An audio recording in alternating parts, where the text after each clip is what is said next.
I would now like to show you some of my early golf clubs. The first one is a Robert Forgan long nose club from St Andrews. It's called a long nose club because it was particularly long in this direction and but particularly narrow. This would be dating from about 1870. It would have been used for hitting feather golf balls. But unfortunately as golf balls got harder, it tended to break the face of these clubs and had to make alterations. The next one shows you a change. It's become more narrow but thicker, and this could cope with the harder golf balls.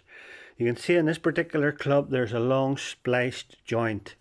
This was how they managed to attach the shaft onto the head of the clubs in the early days. The next three clubs are all called socket-headed clubs.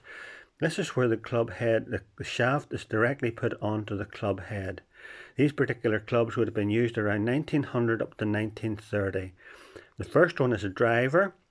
Then we have a brassy, which would be the equivalent of a 2-wood, and then a spoon, the equivalent of a 3-wood. The next club is a 1-iron for hitting long iron shots, and beside it is a cleek, which is a very similar club, again for hitting golf balls a long distance with an iron. We now move on to a mashie, which would be the equivalent of about a 5-iron, and then a mashie niblick, which would be a 6 or 7-iron. You can see in this particular club the unusual hosel.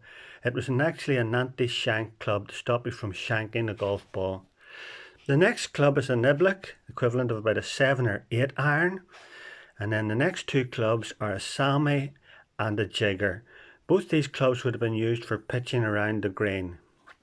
The next two clubs, both putters, one is a steel-headed putter and the next one is a lovely brass-headed putter. This would have been made out of shells that were used in the First World War. The next club is called a wrought iron. It was a particularly small-headed club but very, very strong. This was for hitting balls out of cart tracks or rivers. In those days you didn't actually get relief from a river and the ball had to be continually played. The next one is a river mashie.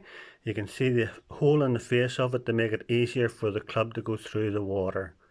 And finally, this is a Sunday club. It is actually a walking stick that we talked about in the article. It was a club that would have been taken out on a Sunday when the golf courses were closed. The player would throw down a ball, hit it with his walking stick, and then hide the walking stick between shots.